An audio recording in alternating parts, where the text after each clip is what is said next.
Good morning, students. Today we are going to start another topic of index number. In our previous video, we have started this chapter. Okay. So आज का topic है problem in the construction of index number. Index number में क्या क्या दिक्कतें आती हैं जब हम उनको कंस्ट्रक्ट करते हैं, तो वो हम आज करेंगे. पहला पॉइंट है इसमें पर्पस का. ठीक है, फर्स्ट आता है पर्पस. तो पर्पस के लिए क्या दिक्कत आएगी? पर्पस ऑफ इंडेक्स नंबर, इसको लिख लेते हैं. यहाँ पे हमें समझ में आता है कि बहुत सारे इंडेक्स नंबर्स के टाइप्स हैं, हमने रीड किए थे लास्ट वीडियो के अंदर. तो जब भी हम उनको कंस्ट्रक्ट करते हैं अकॉर्डिंग टू देयर ऑब्जेक्ट, तो हमें पता है कि हर एक चीज का अपना एक ऑब्जेक्ट है. ठीक है, तो उसके ऑब्जेक्ट के अकॉर्डिंगली हम कोई भी टाइप जो है वो चूज कर लेते हैं कि हमें इंडेक्स नंबर बनाना है. ठीक है, इंडेक्स नंबर तैयार करना है. सो यहाँ पे क्या बात आती है कि जिस तरह हम कहते हैं कि इफ द पर्पस अगर हमारा है is to measure the general price level, अगर हमें सिर्फ जनरल प्राइस लेवल को ही चेक करना है तो उसके लिए हम क्या बनाएंगे, यहाँ पे होलसेल प्राइस इंडेक्स हम बना देंगे. ठीक है, अगर हमें नीड लगती है और purpose is to measure the cost of living of the middle class people, तो अगर हमें उनका कॉस्ट ऑफ लिविंग चेक करना है, अगर हमारा पर्पस ये है, तो उसके लिए क्या करना पड़ता है हमें, उसके लिए हमें कंज्यूमर प्राइस इंडेक्स जो है वो रेडी करना पड़ता है. So object is to measure relative change in the industrial production, then index number of the industrial production is to be used. तो इसी तरह से अगर इंडस्ट्रियल चेंजेस हमें चेक करने हैं तो इंडस्ट्रीज का हमें इंडेक्स नंबर बनाना पड़ता है. राइट. सो यहाँ पे प्रॉब्लम ये होती है कि हमें कैसे कंस्ट्रक्ट करना है, क्योंकि पहला पॉइंट है पर्पस, तो पर्पस को ध्यान में रख के करना पड़ता है. तो ये कई बार प्रॉब्लम आती है. ठीक है, सेकेंड क्या आता है इसमें दिक्कतें या क्या चीज हमें ध्यान में रखनी पड़ती है, वो आता है हमारे लिए selection of base year. Selection of base year क्या, कि हमें बेस ईयर किस ईयर को चूज करना चाहिए. सिलेक्शन ऑफ बेस ईयर कौन सा होना चाहिए, और एक ऐसा ईयर जो कि हम नॉर्मल ईयर कह सकें जिसको. अब ये नॉर्मल ईयर क्या होता है, जब भी हमारा कोई ऐसा साल जिसमें हमें कोई इन्फ्लेशन नजर ना आया हो, उस टाइम इकोनॉमी में कुछ ऐसी दिक्कतें ना आई हो, कोई डिफ्लेशन ना क्रिएट हो, यानी कि कोई अप एंड डाउन ना आए हो उस साल. ठीक है, और पूरी उस टाइम फुल ईयर क्या रहे, हमारी इकोनॉमी जो है वो स्मूथ चल रही हो, बिल्कुल स्मूथ. तो उस ईयर को हम क्या बोलते हैं, नॉर्मल ईयर, और उसी को हम एज ए बेस ईयर ले लेते हैं. ठीक है, तो एक तो ये है, इसमें दिक्कत आती है कि हमने कौन से ईयर को बेस ईयर मानना है. तो बेस ईयर के लिए भी यहाँ पे दो पॉइंट है. जब भी हम इंडेक्स नंबर करते हैं, या तो आप फिक्स्ड बेस ईयर चूज करते हो, ठीक है, या फिर आप चेन बेस ईयर यूज करते हो. ये फिक्स्ड बेस ईयर क्या होता है कि आप किसी भी एक साल को जिसको आप नॉर्मल काउंट करते हो उसी को आप बेस ईयर लेते हो, और हमेशा एवरी ईयर जो भी हमारे कॉरस्पॉन्डिंग ईयर आने वाले हैं उसके लिए उस करंट ईयर को आप कंपेयर करते जाओगे हर बार. बेस ईयर जो भी आपने चूज कर लिया एक साल, उसी एक साल के साथ आप कंपेयरिंग करते जाओगे, उसी से आपका क्या बनता जाएगा, इंडेक्स नंबर तैयार होता जाएगा. इसी को बोलते हैं कंस्ट्रक्ट हो जाता रह जाएगा हम आपका इंडेक्स नंबर. एक तो ये तरीका है. या फिर सेकंड क्या होता है, chain base year. Chain base year का मतलब क्या होता है कि आप क्या करते हो, प्रोसीडिंग ईयर ले लेते हो, यानी कि हर बार जो है आप उसी साल को जो है नहीं चूज करते. जैसे कि हम यहाँ पे नॉर्मल बेस ईयर ले लेते हैं, आप प्रोसीडिंग ईयर पिछला साल उठा के उसको करंट ईयर के साथ कंपेयरिंग कर देते हो. ठीक है, और हर बार इसी तरीके से करते हो. इसी चीज को हम चेन बेस ईयर कहते हैं. तो जो चेन बेस ईयर है, it is most effective method. ठीक है, instead of fixed base year. तो इस तरीके से जो अगर आप करते हो तो आपको ये चीज रियलाइज होती है कि पिछले साल में हमारे प्राइजेस क्या थे और इस साल में कितना चेंज आया. तो आप उन दोनों साल के बीच का गैप भी आप चेकआउट कर लेते हो कि इतने टाइम पीरियड के अंदर कितना चेंजेस हमें जो है देखने को मिल रहा है through the help of index number. Right. तो ये सेकंड प्रॉब्लम हमें आती है. कौन कौन से प्रॉब्लम वाले पॉइंट्स हैं वो हम यहाँ पे लिख रहे हैं, तो सिलेक्शन करने में भी प्रॉब्लम आती है. राइट. तीसरा जो पॉइंट हम लेते हैं वो आता है हमारे पास selection of items. Selection of items. Selection of items मतलब कि जब भी हम इंडेक्स नंबर की बात करते हैं तो क्या हमें सारी की सारी गुड्स और सर्विसेज को काउंट कर लेना चाहिए और उन्हीं सारे सर्विसेज को ध्यान में रख के उनके प्राइसेस को लेके हमें इंडेक्स नंबर बनाना है? So it is neither possible nor desirable to include all the goods, all the item produced in our economy. तो ये चीज तो पॉसिबल नहीं है ना कि हम सभी गुड्स को ले लेते हैं, ठीक है? फिर क्या करना चाहिए हमें? Just we have to choose an those goods which represent most of other in the market. हमें सिर्फ सिलेक्टेड आइटम को चूज करना चाहिए जो नॉर्मली रिप्रेजेंट की जाती है, सारी चीजों को नॉर्मली इन्वॉल्व कर लेती हैं, या कुछ खास चीजें तो ज्यादा कंज्यूम में आती हैं, लोगों के ज्यादा यूज में आती हैं, ऐसी चीजों को हमें एज ए सिलेक्ट कर लेना चाहिए, ठीक है? तो ऐसी चीजें कौन सी हो सकती हैं? जैसे कि हम खाने पीने की चीजों की ही बात कर लें, राइस ले लेते हैं, मिल्क ले लेते हैं, जो कि नॉर्मली हर एक पर्सन की नीड है, घी, क्लोथ्स, कुछ ऐसे एक्सेट्रा आइटम्स, ठीक है? तो हम सारी चीजों को नहीं लेते. So the larger the number of goods more represented in the index number. हमें यहाँ पे नंबर ऑफ गुड्स ज्यादा लेनी है, ऐसी गुड्स लेनी है जो कंज्यूमेबल हो, जो लोगों के द्वारा, नॉर्मली सभी लोगों के द्वारा कंज्यूमेबल हो, ठीक है? उनके द्वारा कंज्यूम की जा रही हो. तो ऐसी चीजों को हमने इन्वॉल्व करना है. That is the selection part. Next आता है हमारे पास प्रॉब्लम, वो है नेक्स्ट जो हमें दिक्कत आती है वो आती है बेटे selection of source of data. जो भी हमें अपने पर्पस के अकॉर्डिंगली हमें डाटा चाहिए जिसको हम कंपेयर करने वाले हैं, रिलेटिव मेजर करने वाले हैं, तो वो क्या होना चाहिए? वो डाटा हमें इस तरह से होना चाहिए, रिलायबल होना चाहिए, ठीक है? और उसमें एक तो रिलायबिलिटी तो होनी ही चाहिए, साथ में कंपेरेबिलिटी भी होना चाहिए. वो इस तरह से डाटा आपको मिल जाए कहीं ना कहीं से जिससे आप कंपैरिजन कर सको, क्योंकि हमें यहाँ पे 2 सालों को कंपेयर करना है, वेरिएबल्स को हमें कंपैरिजन करना है. तो अगर आप कुछ ऐसा चांस लेते हो, कहीं से भी आप ले लेते हो डाटा, तो कई बार आपको मिसलीडिंग हो जाती है. वो प्रॉपर आपका मिसलीडिंग रिजल्ट, आपको प्रॉपर रिजल्ट जो है वो नहीं मिल पाते. तो डाटा सिलेक्ट करने में आपको सोर्स कैसा ढूंढना चाहिए? तो इसके लिए आपको क्या करना चाहिए? या तो पब्लिश्ड मार्केट से आपको जो है, जहाँ पे हर एक पर्सन, हर एक बिजनेस जो है अपना, हर एक पर्सन नहीं, हर एक बिजनेसमैन अपना डेटा को पब्लिश करते हैं, that is called the regular published market. उसको रेगुलर पब्लिक मार्केट बोला जाता है. और वहां से क्या कर सकते हो? आप रिपोर्ट ले सकते हो, ठीक है, अपने डेटा के लिए. या फिर आप chamber of commerce and government agencies होती हैं एक्सेट्रा, वहां से आप जो है अपना डेटा कलेक्ट कर सकते हो. Chamber of commerce and government agencies. तो बेटे ये कई बार शॉर्ट नोट में आता है, इसको भी आपने ध्यान में रखना है. तो ये है sources of data. So fifth point है बेटे जो हमें प्रॉब्लम आती है किस चीज की?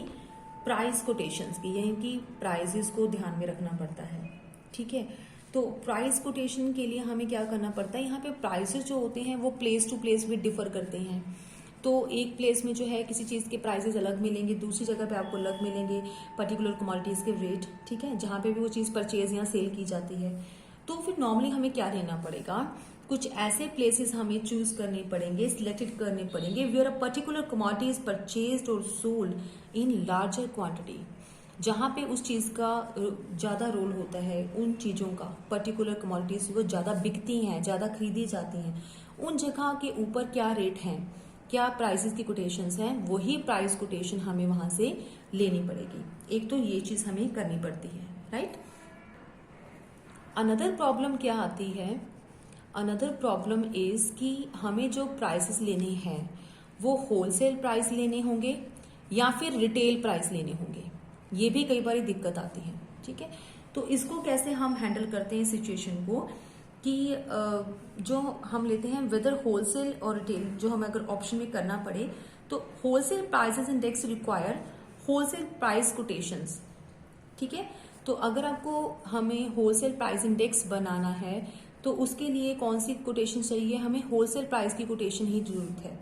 बट अगर आपको कॉस्ट ऑफ लिविंग इंडेक्स को कंस्ट्रक्ट करना हो, ठीक है, कॉस्ट ऑफ लिविंग इंडेक्स बनाना हो, तो उस चीज को कंस्ट्रक्ट करने के लिए आपको रिटेल प्राइस की जरूरत पड़ेगी, ठीक है? तो इन चीजों के लिए प्रॉब्लम कई बार क्रिएट होती है. Next point is choice of an average. Choice of an average हमने लास्ट वीडियो के अंदर किया था कि हम यहाँ पे एवरेज निकालते हैं, राइट? तो जब एवरेज की बात होती है, एवरेज का मतलब कि जैसे हमने बोला कि एक हमने 1 मीटर जो है कपड़ा लिया, तो उस 1 मीटर कपड़े का जो बेस ईयर प्राइस था वो 5 रुपीज है। ठीक है, ये है इसका बेस ईयर का प्राइस। लेकिन करंट ईयर की अगर बात करें, करंट ईयर में उसका जो रेट है वो 10 रुपीज हो गया। वो उतनी ही क्वांटिटी, उतनी ही जो है यूनिट, उसका रेट कितना है 10। तो यहाँ पे इंडेक्स ऑफ प्राइस कितना हुआ, तो index of price is equal to 10/5 यानी कि मल्टीप्लाई 100, तो ये आ गया 200। तो यहाँ पे 200% जो भी निकलता है ये आ गया इंडेक्स, राइट, रिलेटिव प्राइस। तो अब रिलेटिव प्राइस जो हमने लिखा है यहाँ पे, prices for the other commodities are worked out and the average for these price relative is determined and compare with the base year. हमने यहाँ पे बेस ईयर लिया था और उस बेस ईयर के अकॉर्डिंगली हमने क्या किया है, करंट प्राइसेस को हमने कंपेयर कर लिया। ठीक है, तो अब क्या होता है कि जो एवरेज आपका निकला है 200, तो यहाँ पे हर एक कमोडिटी का जो है वो एवरेज 200 नहीं होगा।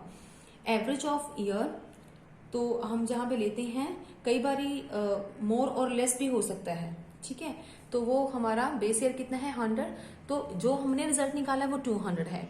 तो आपका जो रिजल्ट है, रिलेटिव रिजल्ट, कई बार आपका वो 100 से, बेस ईयर से ज्यादा भी हो सकता है, बेस ईयर से कम भी हो सकता है। तो कुछ भी इसमें पॉसिबिलिटी हो सकती है, राइट। तो यहाँ पे जो हमने 200 निकाला है वो करंट ईयर का इंडेक्स निकाला है। हमें यहाँ पे बेस ईयर का इंडेक्स एज्यूम करना होगा और वो होगा, जैसे कि हमने एज्यूम कर लिया 100 है। ठीक है, हम 100 लेके चलते हैं, अगर बेस ईयर का प्राइस 100 है तो 100 लेके चलते हैं। 100 के अकॉर्डिंगली हमारा करंट ईयर का जो इंडेक्स है वो कितना शो हो रहा है 200। तो इसी तरह से बहुत सारे ऐसे हमारे पास आएंगे टाइम पीरियड, ईयर्स आएंगे जहां पे 100 बेस ईयर से ज्यादा होगा हमारा इंडेक्स। कई ऐसे भी साल होंगे जिसमें बेस ईयर से कम भी हो सकता है हमारा इंडेक्स। ठीक है, तो जो एवरेज होती है उसको भी फाइंड आउट करने में दिक्कत आती है कि हमने मीन मेथड से करना है, मीडियन मेथड करना है, अर्थमेटिक मीन निकालना है, ज्योमेट्रिक जहाँ पे ज्योमेट्रिक मीन निकालना है। ठीक है, या फिर अलग अलग मेथड्स होते हैं, तो उसके अकॉर्डिंगली हमें यहाँ पे निकालना पड़ सकता है। हार्मोनिक मीन भी होता है। तो किस तरीके से हमें फाइंड आउट करना है एवरेज, इसकी कई बार प्रॉब्लम क्रिएट होती है। नेक्स्ट पॉइंट आता है सिस्टम ऑफ वेटिंग। ठीक है, हमें क्या करना पड़ता है, कई बार वेटेज देनी पड़ती है कमोडिटीज को, तो उस टाइम वेटेज कैसे रखनी है वो डिपेंड करता है। तो उसको कौन सा सूटेबल हमें वेटेज चाहिए, उसके लिए प्रॉब्लम क्रिएट होती है। तो जो हमारे पास अनवेटेज इंडेक्स नंबर है उसमें तो हमें वेटेज निकालनी नहीं होती है, लेकिन जिसमें वेट रखना होता है उसके लिए हमें प्रॉब्लम आती है। तो मेथड्स क्या है वेटिंग के, तो वेटेज मेथड होता है जैसे कि हम डिपेंड करता है पर्पस के ऊपर कि हमारा पर्पस क्या है, तो उसी के हिसाब से हम वेटेज सेट करते हैं। तो जैसे कि वैल्यू एंड क्वांटिटी प्रोड्यूस्ड, या तो हमें प्रोड्यूस्ड वाली कैटेगरी को देखना है तो हम लिखेंगे वैल्यू और क्वांटिटी प्रोड्यूस्ड। इस तरह का मेथड अप्लाई करना पड़ेगा। अगर हमें सिर्फ कंज्यूम देखना है, कितना कंज्यूम हुआ प्रोडक्शन, तो हम लेंगे वैल्यू और क्वांटिटी कंज्यूम्ड। तो इस तरह के वेटेज को हम चेक करेंगे। ठीक है, या फिर जितना बेचा जाए उसको अगर चेक करना है तो वैल्यू एंड और क्वांटिटी सोल्ड। तो अलग अलग हमारा पर्पस होगा, उसके पर्पस के अकॉर्डिंगली हमें सिस्टम बनाना पड़ेगा वेटिंग का। ठीक है, इसके अलावा ये प्रॉब्लम्स कई बार आती है। इसके अलावा जो है 8th वो आता है choose of method. Choose of method, तो जब भी इंडेक्स नंबर हमें करना है तो वेरियस मेथड्स होते हैं। इसको हमें लेस्प्री मेथड्स भी होता है, पास्चे मेथड भी है, या फिशर मेथड है, तो जो अभी हम आगे रीड करेंगे। तो इन सभी मेथड्स में से किसको लगा के हमें जो है इंडेक्स नंबर फाइंड आउट करना चाहिए। तो आइडियल क्या है, कंस्ट्रक्ट टू इंडेक्स नंबर। तो आइडियल मेथड हमें समझ आना चाहिए ऑफ कंस्ट्रक्ट इंडेक्स नंबर। तो उसको लेके हमें कई बार प्रॉब्लम्स आते हैं कि किस मेथड को हमने सूटेबल या सबसे सही मानना है। ठीक है, तो ये बेटे सारे कुछ प्रॉब्लम्स के पार्ट हैं। जो इंपॉर्टेंट थ्योरेटिकल पोर्शन था वो हमने किया है आज। इसके बाद बेटे जो हम करने वाले हैं वो है methods of constructing index number. Methods of constructing index number क्या है, इसमें हमारे पास जो मेथड्स हैं उसके बिहाफ के ऊपर हम फॉर्मूला लगा के उनको सॉल्व करते हैं। तो मेथड क्या है कंस्ट्रक्टिंग द इंडेक्स नंबर। पहला आता है construct of simple index number. और दूसरा आता है construct of weighted index number. तो ये सिंपल इंडेक्स नंबर क्या होता है, जिसमें सारी गुड्स एंड सर्विसेज को हम क्या करते हैं, इक्वल मान के चलते हैं, उनकी वेटेज जो होती है वो इक्वल होती है, ठीक है। लेकिन जो यहाँ पे वेटेड इंडेक्स नंबर्स होते हैं, यहाँ पे क्या होता है, different items and services are the different weightage. तो हर एक आइटम की अलग अलग वेटेज हमें क्वेश्चन में गिवन होती है। यहाँ पे पर्टिकुलर हमें कोई वेटेज गिवन नहीं होती, because all the items and services have equal weightage, ठीक है। तो यहाँ पे सेपरेट होता है, इसीलिए इसको सिंपल बोलते हैं। यहाँ पे डिफरेंट डिफरेंट वेटेज होती है हर एक गुड्स की, उसको वेटेड इंडेक्स नंबर बोलते हैं पहले तो इनको कंस्ट्रक्शन कैसे करते हैं या हम कैसे इसको फॉर्मूला लगाते हैं। तो अगर सिंपल इंडेक्स नंबर का आपको क्वेश्चन आ जाए कि उसको कंस्ट्रक्ट करना है, तो दो इसके मेथड्स होंगे। पहले होगा सिंपल एग्रीगेट मेथड, ठीक है, एग्रीगेटिव मेथड, और दूसरा होगा simple average of price relative method. तो दोनों मेथड्स का करेंगे आज हम। दूसरा है constructions of weighted index number, ठीक है। तो इसके भी दो हमें देखने को मिलेंगे methods, weighted average of the price relative method, और सेकंड होता है वेटेड एग्रीगेट मेथड, यानी कि इसका भी एग्रीगेट मेथड है और उसका रिलेटिव मेथड है। यहाँ पे भी इसका प्राइस रिलेटिव मेथड भी है और उसका एग्रीगेट मेथड भी है। तो वेरी फर्स्ट हम चलते हैं कि construction of simple index number. तो सिंपल इंडेक्स नंबर जो होता है बेटे, उसको कैसे कैलकुलेट किया जाता है, यहाँ पे हम कैसे करेंगे, एग्रीगेट मेथड के अंदर। एग्रीगेट का मतलब कंबाइंड, एग्रीगेट कर देना, ठीक है। इस मेथड के अंदर क्या करना है, सबसे फर्स्ट जो मेथड हम ले रहे हैं, aggregate of the prices of the commodity. यहाँ पे चीजों की जो प्राइसेस हैं उनको हमने एग्रीगेट करना है, कंबाइंड करना है, इकट्ठा करना है। In the current year are, जो भी करंट ईयर के प्राइसेस हैं चीजों के, उनको इकट्ठा करना है और उसको डिवाइड करना है किसके साथ, aggregate of their prices in the base year. उन्हीं चीजों के, उन्हीं कमोडिटीज के बेस ईयर में क्या प्राइसेस थे, तो उनको भी एग्रीगेट कर लेना है, इकट्ठा कर लेना है, फिर उसको हम डिवाइड करते हैं और उसको 100 के साथ मल्टीप्लाई किया जाएगा, ठीक है, क्योंकि हमें क्या निकालना है, index for the current year निकालना है। So it is expressed by the following formula. तो फॉर्मूला क्या है अभी हम देखते हैं। 0 मतलब बेस ईयर, 1 मतलब करंट ईयर। तो प्राइस रिलेटिव बोलते हैं इसको, यहाँ पे हम लिखेंगे 0 1, प्राइस को हमने करना है।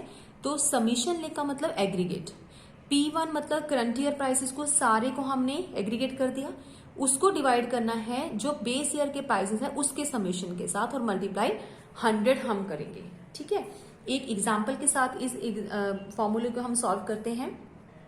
सो बेटे पहला हम क्या कर रहे हैं, मेथड सिंपल एग्रीगेट मेथड है। ये किस चीज का मेथड है, construct of simple index number का। अगर सिंपल इंडेक्स नंबर है तो हमें सिंपल एग्रीगेट मेथड लेना पड़ेगा पहला, ठीक है। तो इसमें हम ले रहे हैं, जैसे कमोडिटीज दे रखा है, आप चाहे तो जैसे कोई भी एग्जांपल अपनी तरफ से लेना, तो जैसे कोई व्हीट हो गया, राइस हो गया, इस तरह की कमोडिटीज है, लेकिन हमने उनके नेम मेंशन कर दिए, बस ABCDE, इस तरह से 5 कमोडिटीज हमने चूज कर ली, ठीक है। 2011 के अंदर हमने इसके प्राइसेस भी नोट कर लिए और 2015 में भी ये दे रखा है, ये क्वेश्चन है हमारे पास। इसको हमें बोला गया है कि आपने इंडेक्स फाइंड आउट करना है सिंपल एग्रीगेट मेथड से। तो हम कैसे इसको करेंगे, यहाँ पे सिंपल एग्रीगेट का फॉर्मूला क्या रहता है हमारे पास, summation P1 upon summation P0 multiply 100। तो हमें यहाँ पे करना पड़ेगा इनका सम। ये हो गया हमारा 2011 का डाटा है, इसको हम P0 काउंट करते हैं, तो इनको सम करेंगे सब सारी सीरीज का, तो वो 600 आ गया, यानी कि हमने सारी प्राइसेस को एग्रीगेट कर लिया। इसके बाद समीशन P1 जो है उसको भी एग्रीगेट किया, वो आ जाता है हमारे पास 720 इसका टोटल। अब हमने क्या करना है, यहाँ पे 0 P1 निकालना है, तो समीशन P1 को ऊपर लिखेंगे, P0 को नीचे लिखेंगे और 100 को हम मल्टीप्लाई करेंगे। 100 हम क्या ज्यूम करते हैं, this is the index of the base year, ठीक है। तो वो 100 हम लेके चलते हैं ताकि हमें करंट ईयर का फाइंड आउट करना है, तो इसीलिए हम यहाँ पे लिखते हैं टोटल 720 अपॉन 600 मल्टीप्लाई 100। तो इसको सॉल्व करके आपके पास आ जाएगा 120, यानी कि करंट ईयर का अगर आपको इंडेक्स निकालना है तो वो कितना आ जाएगा 120। ये हमने बिल्कुल ही सिंपल एग्रीगेट मेथड लिया है। तो अगर सिंपल एग्रीगेट आपको आ जाए तो बहुत ईजी है इस क्वेश्चन को सॉल्व करना और बहुत टाइम कंज्यूमिंग भी नहीं है, ठीक है।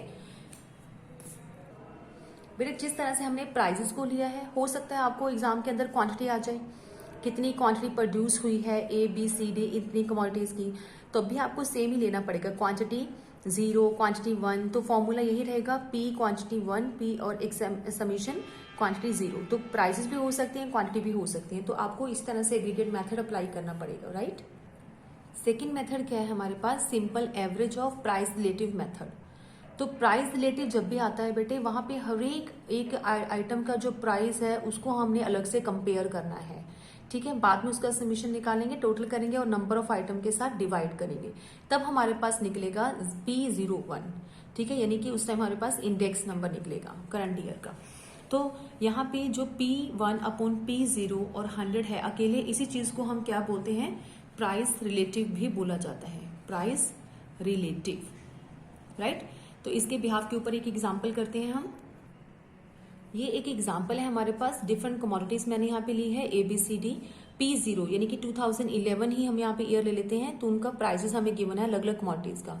और 2015 में हमने यहाँ पे ली है P1 यानी कि अलग अलग रेट्स हमें यहाँ पे गिवन है सेम कमोडिटीज का ABCD। हमें यहाँ पे क्या करना है, प्राइस रिलेटिव मेथड जो है अप्लाई करके इंडेक्स फाइंड आउट करना है। तो पहले हम यहाँ पे क्या बनाएंगे, प्राइस रिलेटिव। प्राइस रिलेटिव का फॉर्मूला क्या है, अभी मैंने आपको समझाया था कि P1 अपॉन P0 मल्टीप्लाई 100 करेंगे हर एक आइटम का अलग अलग, तो हमारे पास क्या निकलाएगा, प्राइस रिलेटिव फाइंड आउट हो जाएगा। तो इस कॉलम में हमें प्राइस रिलेटिव को फाइंड आउट करना है। तो कैसे करेंगे, P1 अपॉन P0 यानी कि 140 अपॉन 100 मल्टीप्लाई 100, तो कितना आ जाएगा सॉल्व करके 140। सिमिलर आपको सेकेंड आइटम का निकालना है, पहले करंट ईयर का रेट लिखेंगे, फिर बेस ईयर का रेट लिखेंगे और फिर बेस ईयर का इंडेक्स नंबर लिखेंगे, ठीक है, तो वो आ जाएगा 150। इसी तरह से सभी आइटम्स का लिख के आपको क्या निकालना है, प्राइस रिलेटिव फाइंड आउट करना है। तो हमने यहाँ पे सारे आइटम का प्राइस रिलेटिव निकाल लिया है।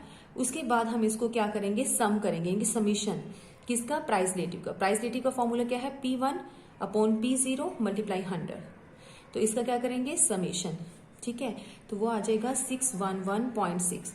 अब इसको हम सॉल्व करते हैं, क्या करना पड़ेगा इसको निकालने के लिए, हम यहाँ पे इंडेक्स निकालना है, तो summation P1 upon P0 multiply 100 तो लिखना ही है, साथ में नंबर ऑफ आइटम के साथ डिवाइड भी करना होता है।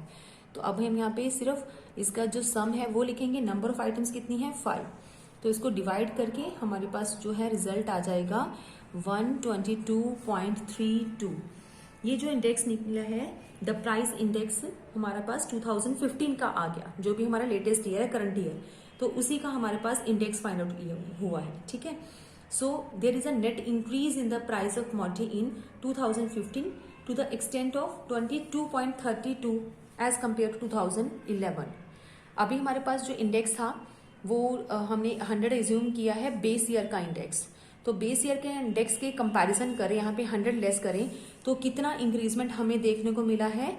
यहाँ पे 100 अगर लेस करेंगे तो 22.32% का कंपैरिजन कंपेयर करके हम देखते हैं 2011 से लेके 2015 तक इतना चेंज आया है हमारे प्राइसेस के ऊपर ऑफ दीज कमोडिटीज, जितनी कमोडिटीज हमने ऊपर लिखी है, मेंशन करी है, राइट बेटे। तो ये यहाँ तक हम अब टॉपिक आज खत्म कर लेते हैं। यहाँ तक का सिर्फ आपको रिवाइज करना है, थ्योरेटिकल पोर्शन भी आपको रीड करना है और ये 2 एग्जाम्पल की प्रैक्टिस भी आपको करनी है, ठीक है। बहुत सारे क्वेश्चंस आपको बैक एक्सरसाइज में इसके मिलेंगे। नेक्स्ट वाला बेटे हम करेंगे अगले लेक्चर के अंदर।